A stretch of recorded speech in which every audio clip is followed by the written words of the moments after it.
going to make you guys do some homework. Well, not homework, you're going to do it right here, right in this very room.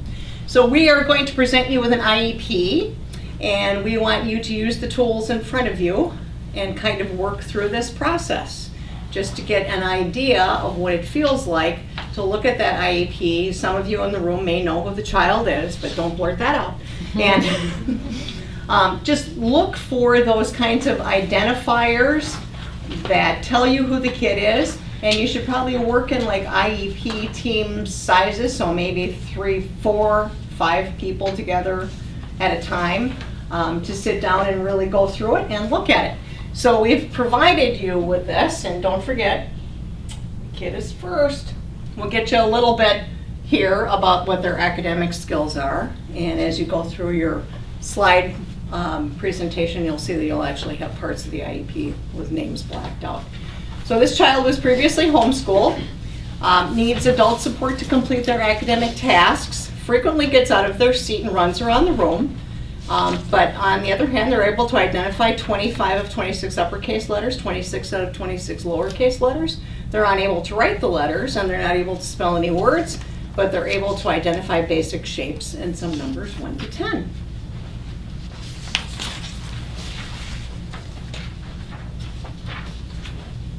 Self-injurious, pull their own hair, pull others' hair. Loud vocalizations, eat things that are not supposed to be edible. They touch others inappropriately, and they have lots of sensory sensitivities and maladaptive behaviors. And they become overly excited during movement activities. Primarily nonverbal, some vocalization, some single words, uses some picture symbols. Okay.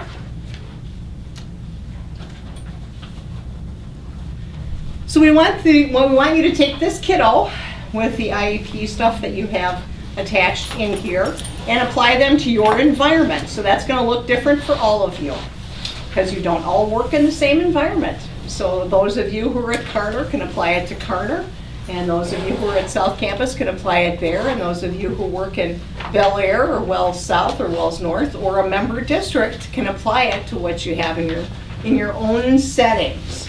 So why don't you break off into groups, and I would suggest that you don't necessarily stay with people that you work with, but mix it up a little bit, just for some fun. And then they go to South, and there's no room. So, Yeah. what do we need to write about her? No space. I mean, it's kind of a Zoom Right. When did she get really Oh. I think he said he wasn't going to do it. It was off. Also, I know, I'm like, that's no seeds. diagnosis. So glad I came today. I would say. You have completed the form for the student, so now it's time to share. This is your turn to talk. So let's talk about what your groups came up with. Who is this student? Who wants to share what they found out about this kiddo?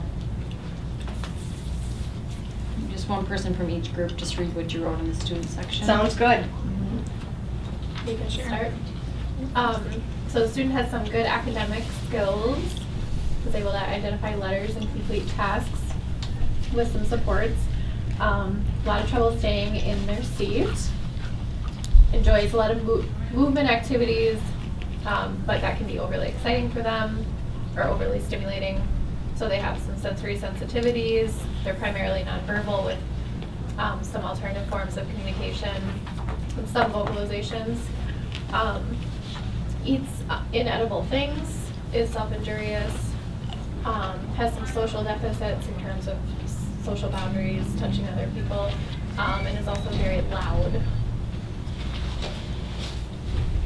Okay, that was the one group. Anybody else have anything to add from the other group? Did you pick up? No, we don't really have much, but the student has access to a Nova chat. Okay. Another high-tech. Okay, so you put down that the student already has a communication device. So good, you found that out. So then the next question is, what environments does the student have to navigate? And that's specific to your programs. We wanted you to take this student and put them in your program and say, where do they need to go and what do they need to do? So who wants to share about environments? At a member district, They would have to do just the classroom, go into the bathroom, go into special, so it would be like music, gym, all that. The lunchroom, the playground, and then probably, at least in a member district, they would probably have a one-on-one just to help, because she needs every minute someone telling her good job sitting, so a teacher can't do that in a member district. Okay, Just going all over the school, basically. okay. So that's kind of what that looks like. Any other things about the environment in a member district that would be more challenging? How about people? Are Well, yeah, people there's a challenging? lot of people that is gonna have to, just even transitioning from one activity to the, one period to the next, because there's gonna be all the staff that comes in and out all the time, the kids all over the place that won't know how to talk to her, won't know her skills or where she's at. So there's a lot of people gonna wanna get her hands in there that won't know her. Okay, so that's one thing. Anybody else have other things? What about different environments? We talked in our level 4 setting about peers especially, and just thinking about whether that can be a barrier or a good, a positive. So thinking about for the student who uses alternative forms of communication, does she have, or does the student have peer models that would help? Are the staff in her room familiar with those systems? Are there any verbal models in her classroom that she has access to? So kind of thinking about those things in her environment. Okay. How about other 916 programs that may not be focused necessarily on this type of student? So I'm thinking about some of our secondary programs that are less restrictive, like Wells South, or Wells North, or Bel Air. What do those environments look like?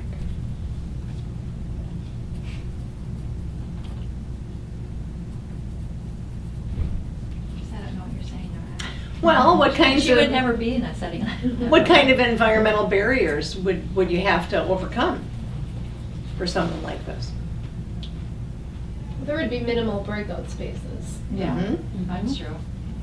The size of the peers, size of the kids, my goodness. And the vulnerability of some of the peers, if she Mhm. touches inappropriately, That's that true. will be a factor in some of our programs.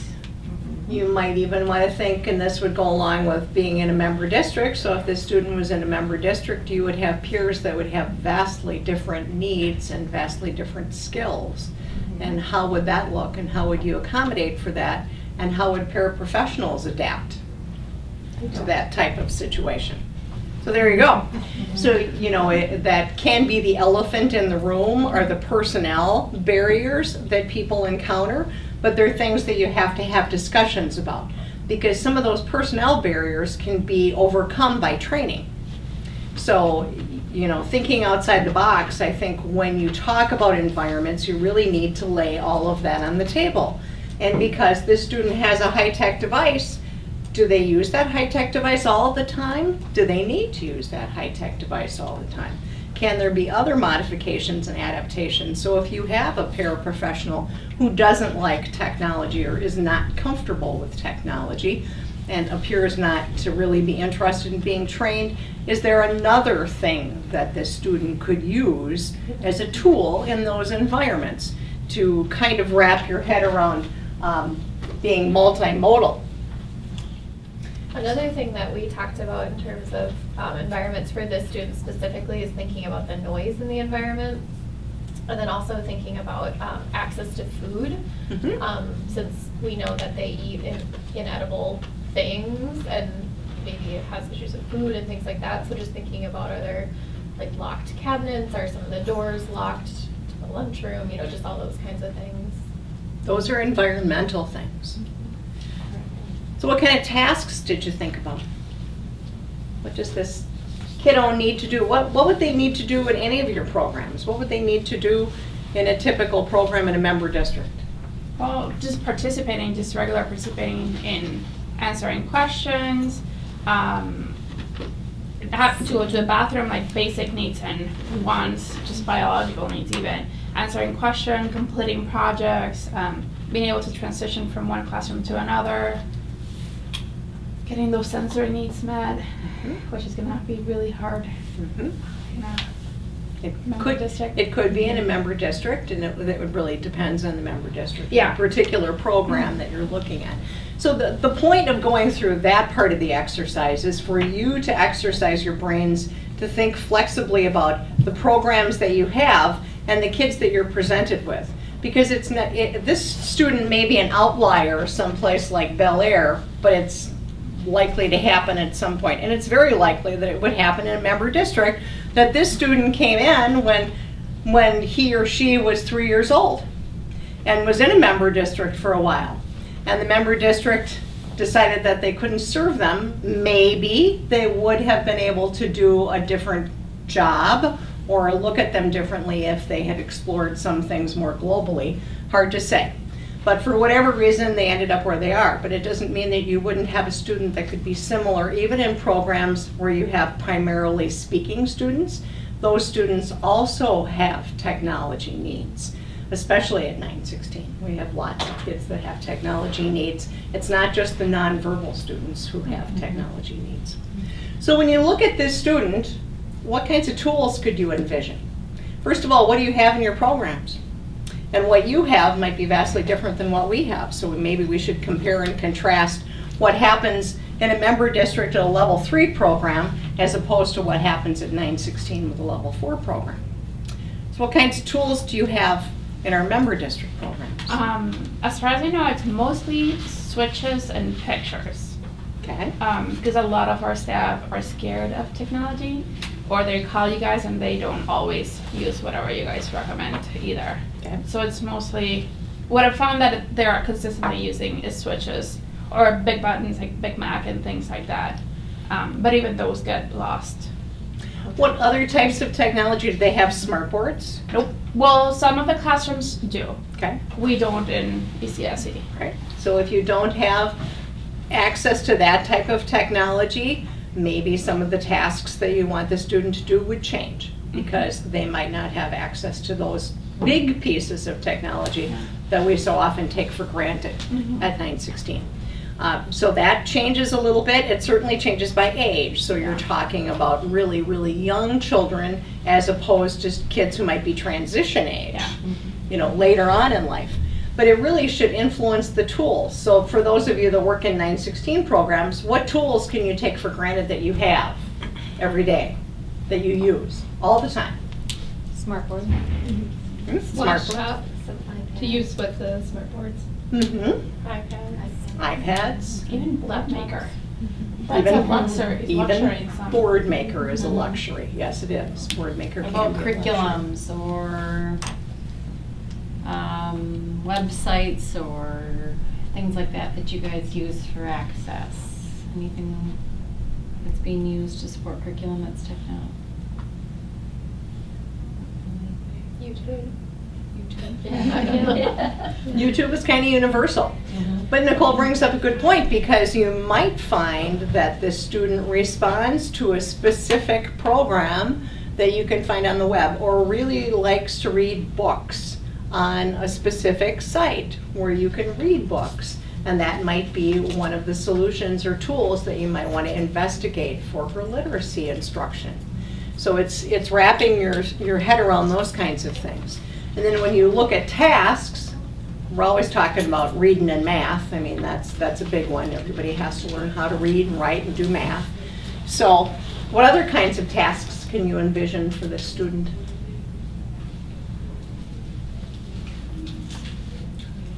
We talked about appropriate refusals. Okay. Being able to